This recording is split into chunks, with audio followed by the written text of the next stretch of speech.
The October wind had teeth that night. It worried the maple trees lining our driveway like it had a personal grudge, shaking loose the last stubborn leaves and tossing them across the gravel in little spirals. I was out there with a wrench and a flashlight, leaning over the open hood of my beat-up Ford, trying to coax life back into an engine that had been making the same unhappy clicking sound for 3 weeks. From inside the house came laughter. Glass clinked. The low hum of music that was trying very hard to sound casual and failing. I could see everything through the kitchen window. The light, the movement, the way my wife filled a room without even trying. Sabrina had that kind of presence. The kind that made people straighten their backs and laugh a little louder when she looked at them. She caught my eye through the glass, lifted her hand in a crisp, hostess-like wave, and mouthed something I didn't need to hear to understand. "Come inside."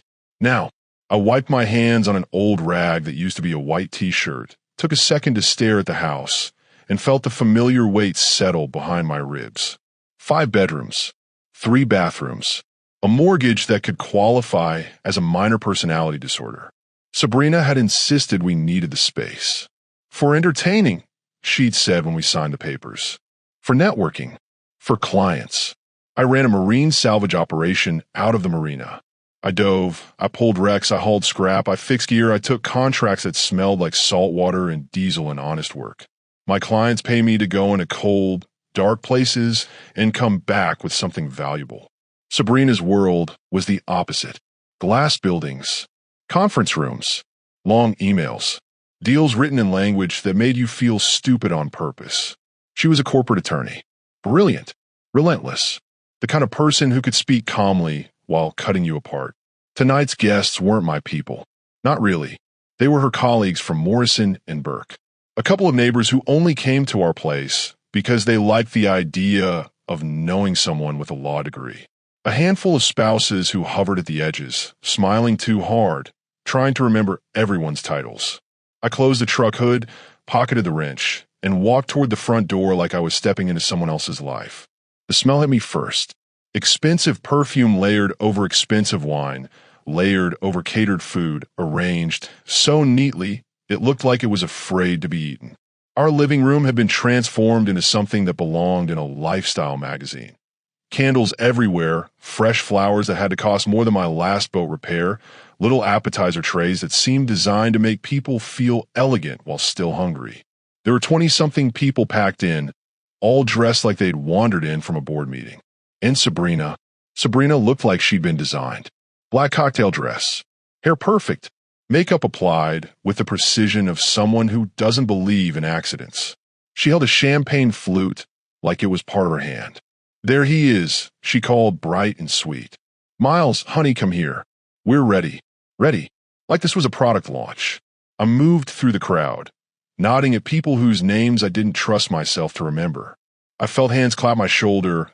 "Her great place, and love what you've done with the lighting, and we really need to get you out on the golf course sometime." I didn't golf. I barely had time to sleep. Sabrina kissed my cheek as I reached her, the contact light, and practiced.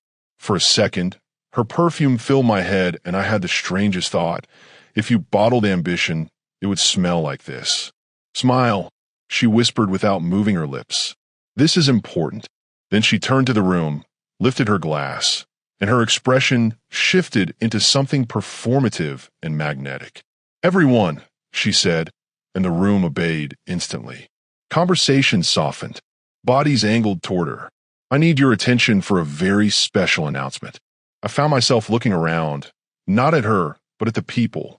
Near the fireplace stood Derek Holloway, one of Sabrina's colleagues. Tall, polished, the kind of guy who wore suits that fit too well and smiled like he knew where all the exits were. His hairline was retreating, but he compensated with confidence. Next to him was his wife, Lauren. Lauren didn't look like the rest of them. Not in a bad way. Just different. More grounded. She wore a simple dress, not flashy, and her smile kept arriving a half-second late, like her brain had stopped trusting the script. When she met my eyes, she didn't look away. She studied me, the way a smart person studies a problem. Sabrina was talking again, voice carrying perfectly to every corner of the room. Derek, Lauren, Mr. and Mrs. Porter, everyone.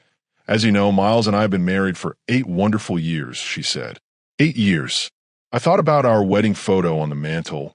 Young faces, bright eyes, that naive belief that love was enough to keep two people facing the same direction. And tonight, Sabrina continued, I am thrilled to share some incredible news with all of you. She paused. Let the anticipation build. She was good at pauses. In court, she could make silence feel like a weapon. We're going to be parents, she announced, and her voice lifted with practiced delight. I'm pregnant. The room erupted. People cheered. Glasses raised. Someone squealed. Women rushed forward to hug her. Men slapped my back like I just won something. The noise swelled and pressed in around me, but I felt strangely detached, like I was watching it through water. Because here's the thing about being married to a lawyer. You learn to pay attention to details. You learn to listen for what isn't said. And you learn, over time, that the stories people tell are often carefully edited. Sabrina had been working late, 3 nights a week for the past 4 months. Always the same nights. Always the same vague explanation about client meetings that ran long. She'd started showering the moment she got home, like she was washing off a day that didn't belong to me. Our intimacy had cooled into something scheduled and distant, until it stopped entirely about 6 weeks ago. She hid her phone now, took calls in the hallway, deleted her text history every night. None of those things were proof on their own, but together they were a pattern. And patterns are what people like Sabrina live by. Mrs. Porter from next door grabbed my arm, her face flushed with excitement and wine. Miles, congratulations. You must be over the moon. I heard my own voice respond automatically. Absolutely. It's quite a surprise. Across the room, Lauren was still watching me. Not Sabrina. Me. As if she was waiting for me to react wrong. All right. Sabrina finally made her way back to me through the congratulatory swarm, glowing under attention like it fed her. Aren't you going to say something, honey? She asked brightly. Make a toast. Her eyes warned me, even as her smile begged. Perform. Play your part. I looked at her face, so beautiful, so controlled, and felt something cold settle in my chest. Not rage, not grief, something quieter. The calm you get when you smell smoke and realize the fire is already inside the walls. Of course, I said, accepting a champagne flute someone shoved into my hand. My fingers tightened around the stem. The room began to hush again. People loved a toast. People loved a moment. Sabrina beamed like she'd already won. I raised my glass and let my eyes drift past her, past the crowd, until they landed on Derek Holloway. He froze just slightly, just enough to notice if you were looking. And I was looking. Here's to fatherhood, I said, my voice steady, loud enough to carry. And here's to Derek, who's about to learn what that really means. For a heartbeat, nobody breathed. Then Derek's champagne flute slipped from his hand and shattered against the hardwood floor. Lauren made a sharp sound, half breath, half disbelief. Sabrina's smile didn't fall right away. It tightened first, like a mask pulling too hard at the edges. Miles, she said, still smiling, but her voice had changed. What are you talking about? I didn't answer her. I reached into my jacket pocket and pulled out a thick manila envelope. Paper edges, photographs, receipts, things that don't care how charming you are. The room went completely silent, the kind of silence that makes your ears ring. And I held the envelope up like an opening statement, letting everyone see it before I slid my thumb under the flap. I didn't rush it. There's power in letting people sit with the idea that something is wrong before you prove it. Lawyers understand that. So do diverse. You don't thrash when the pressure changes. You let your body adjust or you black out. Sabrina took a step toward me, her hand lifting slightly like she might touch my arm and stop whatever was happening next. Miles, she said again, softer now. You're not making sense. I slid the first photograph out of the envelope and held it up between 2 fingers. The lighting was unmistakable. The awning too. The downtown Marriott. Sabrina and Derek were captured mid-step at the entrance, his hand low on her back in a way that wasn't accidental or professional. The timestamp glowed clearly in the corner. A murmur rippled through the room. I pulled out the second photo. 3 hours later. Same night. Same location, different body language. Closer, familiar. Then the third, the parking garage, concrete walls, bad lighting, no ambiguity. Derek's face went gray. Sabrina lunged forward. Stop, right now. I shifted just enough that she missed me. Oh, I'm just getting started, I said calmly, the way I talked when explaining a salvage plan to a nervous client. See, the thing about being married to a corporate attorney is that you learn how much documentation matters. I handed the photos to the nearest person without looking. It happened to be Mrs. Porter. She took them with wide-eyed fascination, like someone watching a bridge collapse in real time. Those are fake, Sabrina snapped. This is insane. You're under a lot of stress. Your business. My business is fine. I cut in, sliding out a hotel receipt. In fact, it's doing well enough that I could afford a private investigator. Professional curiosity. Another receipt followed. Then another. Dates. Times. Room numbers. I heard someone gasp. Derek finally tried to speak. This is a private matter. I laughed. It came out sharp. Unpleasant. Private? I asked. Like sneaking into hotels during work hours private? Or like lying to your spouse for 4 months private? Lauren hadn't moved. She was filming now, phone steady, her face pale but focused. Smart woman. Sabrina's composure began to crack. Everyone needs to leave. Now, this is a family issue. No one moved. People were staring at Derek, at the photos being passed from hand to hand, at the receipts, at the way the story was assembling itself without her permission. I pulled out one more document. This part's interesting, I said, holding up an ultrasound image, because my wife told me she was about 6 weeks along. Sabrina froze. This scan, I continued, was dated 2 months ago, with her name on it, which means the timeline doesn't work. At all. The silence deepened. Derek dropped his eyes. Lauren's hand trembled, just once before steadying again. Sabrina's voice jumped an octave. You're jealous, she snapped. You've always been threatened by my success. My career. You can't stand that I make more money than you. That was the mistake. The moment she stopped defending facts and started attacking character. I stepped closer, lowering my voice. Finish that sentence. She caught herself too late. The room had seen it. The contempt. The calculation. That's when the front door opened. A man in a rumpled gray suit walked in like he belonged there. Mid-50s. Tired eyes. Calm posture. The kind of person who doesn't raise his voice because he doesn't need to. Sorry I'm late, he said pleasantly. Traffic was a nightmare. Sabrina turned white. Miles, she whispered. Who is that? My attorney, I said. Jonathan Mercer. Jonathan smiled politely. Evening. He pulled an envelope from his briefcase. Sabrina Lawson, you've been served. Petition for dissolution of marriage. Emergency motion to freeze marital assets. And a court-ordered request for prenatal DNA testing. He handed her the papers like he was passing a menu. Her hand shook as she took them. Jonathan turned to Derek.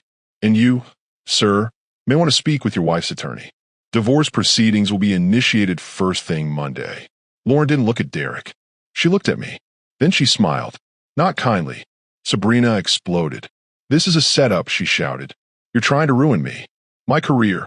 I'll make sure you never see a cent. I don't want your money, I said, cutting through her voice. I want something better. She stopped. I want everyone to know who you really are. I turned to the room. My wife bills hundreds of dollars an hour to lecture clients about integrity. She drives a car that costs more than some people's annual income. And she's been lying to every single person in this room. I gestured to the evidence. She lied about where she went, who she was with, whose child she's carrying. She lied to her firm about her hours. She lied to her neighbors about her marriage. I walked to the mantel and lifted our wedding photo. 8 years ago. Smiling. Hopeful. I placed it face down. I married someone I thought was honest, I said. Turns out I was wrong. People began to leave then. Not quickly. Not quietly. They filed past Derek like he was something unpleasant they didn't want to step in. A few cast glances at Sabrina. None stayed. Outside, I followed Derek to his car. His precious sedan sat gleaming under the driveway lights. I took my keys and dragged them along the side panel, slow and deliberate. The sound was awful. He spun around. You can't do that. Call the police, I said evenly. I'm sure your wife would love that conversation. He didn't. He drove away with his car, screaming in protest. Inside the house, Sabrina was still standing among the wreckage of her perfect evening, papers crumpled in her hands. Lauren appeared beside me at the door. That was, she paused, choosing her words, thorough. Just the opening statement, I said. She nodded. Good. I've been ready for 4 months. As I walked away from the house, I didn't feel victorious. I felt clear. And for the first time in a long time, that felt like enough. I didn't go back into the house that night. After the last car pulled away and the driveway lights shut off one by one, I drove straight to the marina. The workshop smelled like oil, salt, and metal, things that didn't pretend to be anything else. I slept on the old couch with my boots still on, phone face down on the workbench like it might bite me if I looked at it too long. It started buzzing before sunrise. Unknown numbers. Missed calls. Voicemails stacking up like unpaid invoices. Word travels fast in a town like Westfield. Faster when you give it something dramatic to carry. I ignored most of it. Let the story do what stories do. But when Lauren's name lit up my screen, I answered. How are you holding up? She asked, skipping any pretense. I've been better, I said honestly. You? There was a pause, then a quiet, humorless laugh. Derek came home drunk around midnight, crying, begging, swearing it was all a misunderstanding. And then he asked me if I knew how badly this was going to hurt his career. I exhaled slowly. I'm guessing that didn't go well. I told him you should have thought about that 4 months ago. Good. Lauren had a steady voice. Controlled. The voice of someone who had already crossed the line from shock into resolve. People are talking, she continued. Photos from last night are everywhere. Neighborhood groups. Group chats. Someone made a page compiling everything. Someone, I said. She didn't deny it. I work in digital marketing, she replied lightly. I understand how information spreads. After we hung up, I finally checked my messages. There were dozens. Some were angry. Some were curious. A few were from people who clearly wanted details they could repeat later. Sabrina's sister left a voicemail accusing me of destroying a good woman's life. Her mother texted that we should handle this privately like adults. I didn't respond. Around mid-morning, Jonathan called. The asset freeze went through, he said. She can't touch the house, your business accounts, or anything substantial without court approval. What about her accounts? I asked. He chuckled. That's where it gets interesting. He told me about the credit cards I didn't know existed. The secondary checking account at a different bank. The small, careful transfers designed to avoid alerts. $47,000, he said. Moved over the last few months. I leaned back against the workbench. Planning her exit. Exactly, Jonathan said. And using marital funds to support an affair doesn't play well in front of judge. DNA test. Court ordered for next week. I stared out at the water, gray and restless. If the child isn't mine? Jonathan didn't hesitate. Then she's in serious trouble. I ended the call feeling something I hadn't expected. Not triumph. Momentum. That afternoon, Sabrina finally reached me. She called from a number I didn't recognize. Miles, she said, and for the first time since I'd known her, she sounded unsure. I'm staying with my sister. We need to talk. There's nothing to talk about, I replied. We can fix this, she insisted. People make mistakes. 4 months isn't a mistake, I said. It's a pattern. She started crying then, or at least her voice did. I couldn't tell anymore which parts of her were reflex and which were real. I was lonely, she said. You're always at the marina. We were like roommates. So you decided to cheat, I said flatly. It wasn't like that. It always is. There was a long silence. What about the baby? I asked. Another pause. Longer this time. Of course it's yours, she said quickly. Sabrina, I replied. We haven't touched each other in 6 weeks. The ultrasound you showed me was dated 2 months ago. Ultrasounds can be wrong, she snapped. You know that. Then the DNA test will clear it up. She whispered my name like it was a warning. Any further communication goes through our lawyers, I said, and ended the call. That evening, Laura and I met at a coffee shop downtown. Neutral territory. No familiar faces. She looked exhausted, determined, like someone who hadn't slept much but had finally stopped doubting herself. He's been calling me nonstop, she said, begging, promising, blaming me. What did you tell him? That choices have consequences. I nodded. Good answer. She leaned forward. I've been looking into Sabrina's firm. I raised an eyebrow. They have a strict ethics policy, Lauren continued. Personal conduct that damages the firm is taken seriously. Very seriously. What are you thinking? I'm thinking she used firm resources for personal things, Lauren said. Company car, company card, company phone. She slid her laptop across the table and showed me neatly organized folders. Receipts, emails, logs. How did you get all this? I asked carefully. I used to work with their marketing agency, she said. I still have friends there. I studied her face. Lauren, once we go after careers, there's no taking it back. She didn't blink. For months ago, I thought I had a good marriage. I trusted my husband. I understood that feeling too well. She closed the laptop. This isn't about revenge. It's about truth. The next morning, Jonathan called again. Turn on Channel 7, he said. The news was already rolling. Sabrina's firm was under review. Allegations of misuse of resources. Ethics violations. An investigation announced on air with the kind of seriousness reserved for scandals. By noon, my phone wouldn't stop ringing. Her sister, her parents, a colleague from her firm, even Mrs. Porter from next door, telling me I'd gone too far. I turned it off. That's when Lauren texted. You need to see this. We met at the park by the river. She was already there, laptop open. Sabrina was on the screen. Perfect hair, perfect suit, standing in front of her firm's building like it was a campaign ad. I'm the victim of a vindictive campaign by my estranged husband, Sabrina said smoothly. These allegations are false and motivated by personal resentment. I felt my jaw tighten. And the pregnancy? A reporter asked. My pregnancy is private, Sabrina replied. Any suggestion otherwise is deeply hurtful. She smiled. Sharp, controlled. She's good, Lauren said quietly. She's positioning you as unstable. And the restraining order?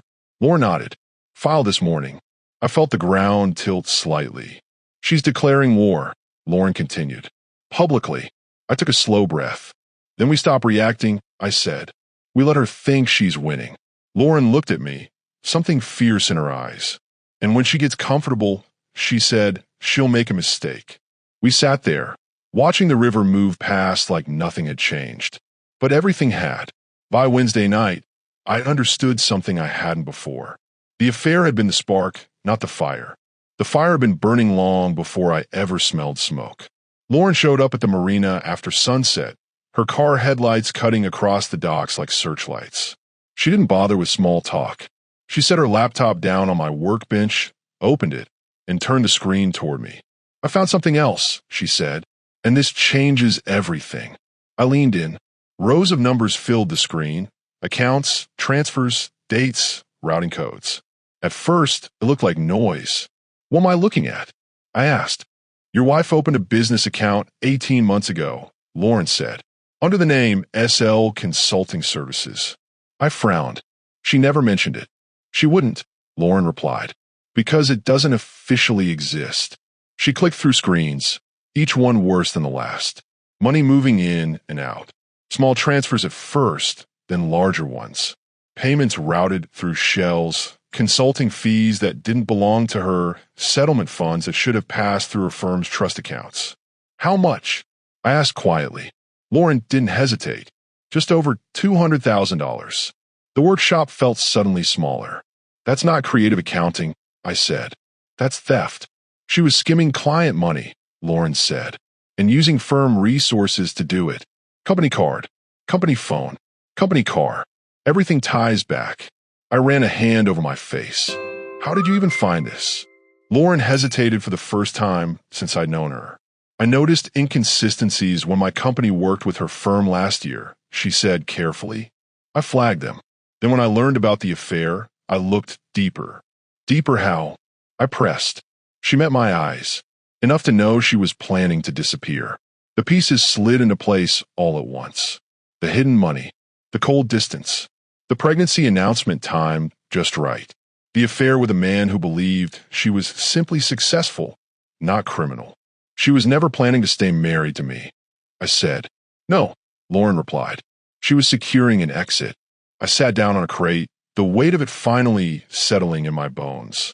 She was going to take the house, I said. Half my business. Alimony. Child support for a baby that isn't mine. Lauren nodded, and by the time anyone noticed the missing money, it would have been offshore. There was no anger left in me at that point. Just clarity. What do we do? I asked. Lauren pulled up a draft document. We report it to the state bar as a concerned third party. This is nuclear, I said. Once it's sent, there's no undoing it. I know, she said, but if you don't, she wins. I thought about the past year, about every conversation where Sabrina had complained about money being tight while quietly siphoning a fortune, about how she'd looked me in the eye and lied without hesitation. Send it, I said. Lauren clicked once. Done. An hour later, my phone rang. Sabrina. I answered and put on speaker. We need to talk, she said, and there was no performance left in her voice now. Just panic. I'm dropping the restraining order. Meet me at the house. 20 minutes. That's a bad idea, Lauren said softly. She's already panicking, I replied. Panicked people make mistakes. I went alone, but not unprepared. Lauren handed me a small recording device before I left. Keep on the whole time, she said. No matter what. The house felt wrong when I walked in. Too quiet. Too clean. Like it was holding its breath. Sabrina sat on the couch, wine glass shaking in her hand. Her hair was loose. Her suit wrinkled. The mask was gone. How much do you know? She asked. Enough, I said. She closed her eyes. It's not what it looks like. It looks like fraud, I replied, and an affair, and a fake pregnancy narrative. She flinched. I was borrowing, advancing money I'd earned. $200,000? Her silence was answer enough. You don't understand the pressure, she said suddenly. The competition, the expectations, being a woman in corporate law. So you stole, I said. I survived, she snapped, then caught herself. I did what I had to. And the baby? I asked. She stared at the coffee table. Is it mine? A long pause. No, she whispered. It's Derek's. The words landed heavier than I expected. How long have you known? From the beginning. I nodded slowly. So the announcement was buying time, she said. I needed leverage. Leverage. That was the word that finally stripped away any lingering doubt. She stood abruptly. You can fix this. Call off the complaint. I'll give you an uncontested divorce. You keep the house. Your business. No alimony. And you walk away clean, I said. She didn't deny it. If you'd just been honest, I said quietly, I would have given you everything you're offering now. She looked away, because honesty had never been the plan. I left her there, standing in the ruins of her careful life. Outside, Lauren waited across the street. She confessed, I said as I got in the car.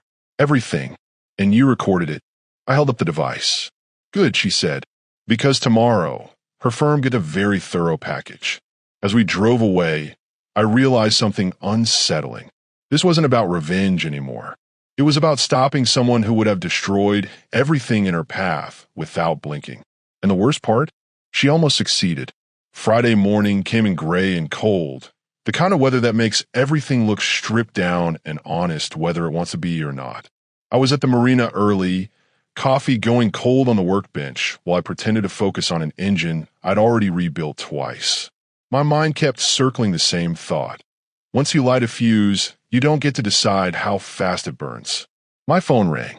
Jonathan, turn on channel 7, he said, and for once his voice carried something close to satisfaction. I reached for the small TV mounted above the tool rack and flipped it on. The headline was already there.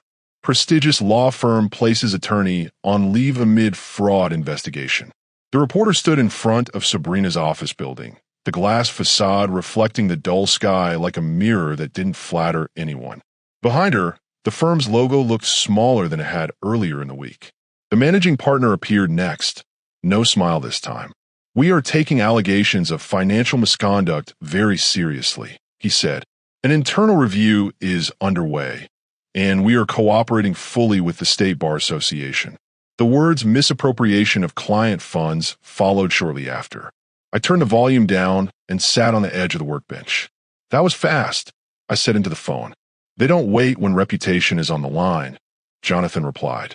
Once they opened her accounts, the evidence was overwhelming. What happens now? Bar investigation will take months. Her firm will likely terminate her by the end of the week. Criminal charges depend on client complaints. I hung up and stared out at the water.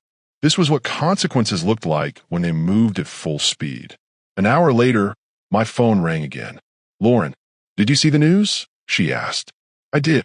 There was a pause. It worked. It did, I agreed. But the satisfaction I'd expected wasn't there. Just a hollow quiet. Before I could say anything else, another call came through. Unknown number. I answered. Miles, Jonathan said again, and this time his voice was tight. We've got a development. My stomach dropped. What kind of development? Sabrina was arrested this morning. I stood up so fast the chair tipped over behind me. Arrested? Fraud charges, he said. One of her clients filed a complaint about missing settlement funds. $50,000. Once the district attorney got involved, they found additional transactions. I closed my eyes. How bad is it? Bad enough that bail was set at $200,000. Her accounts are frozen. She doesn't have access to liquid assets. I leaned against the wall, the reality of it finally hitting me. And Derek? I asked. Jonathan exhaled. He was arrested an hour later. For what? Conspiracy. Bank records show transfers from Sabrina's hidden accounts into his business. He helped set up shell entities. He knew, so he'd lie to everyone, even Lauren. I thanked Jonathan and ended the call. For a long moment, the marina was silent except for water slapping against the docks. When Lauren arrived, she looked shaken for the first time since this began. They're both arrested, I said before she could speak. I know, she replied. I just heard. We stood there, side by side, staring at nothing. This was what we wanted, I said slowly. Right? Yes, she said, then hesitated. But it doesn't feel like winning. No, I agreed. It feels like fallout. That afternoon, Lauren told me the truth I hadn't fully understood yet. Not about Sabrina, about herself. She admitted that some of the financial evidence had come from access she shouldn't have had. Credentials left over from her old work. Doors that never fully closed. It was wrong, she said. I know that. And dangerous, I replied. Yes. The silence between us stretched. They'll try to drag us into this, I said finally. Sabrina and Derek. They'll look for leverage. Lauren nodded. Desperate people do desperate things. We agreed on one thing, without saying it outright. No more secrets. That evening, Jonathan called again. Sabrina's attorney is floating a deal, he said.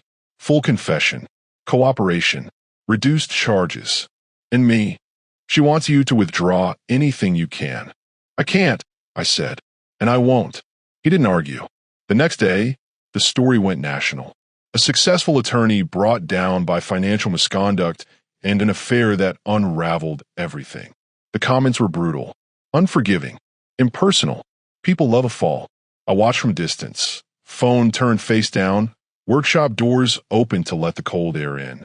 Lauren sat on a crate nearby, scrolling through updates. They're calling you a whistleblower, she said. I snorted. I didn't plan to be anything. She looked at me. Neither did I. There was a long pause. What happens now? I asked. Now we tell the truth, she said, and we let the legal system decide what to do with it. And us. She shrugged. That part's still being written. Later that night, alone in the workshop, I thought about the man I'd been a week ago, fixing a truck in the driveway, believing in a life that had already been sold out from under me. I thought about Sabrina, sitting in a holding cell, her carefully constructed world collapsed by the very habits that once made her successful. And I thought about the line between justice and revenge. I hadn't crossed it on purpose, but I wasn't sure it mattered. What mattered was this. The truth was out. Not the polished version. Not the press conference version. The real one. Monday morning would bring lawyers, hearings, statements, and consequences that would stretch on for months. But for the first time since the night of the announcement, I slept without waking up angry or confused. Not because everything was fixed, but because nothing was hidden anymore. And sometimes that's the closest thing to peace you get. Thank you for listening to today's stories. If you enjoyed listening, please like and subscribe if you haven't done so already. Also, Leave a comment below to share your thoughts on what happened. Take care.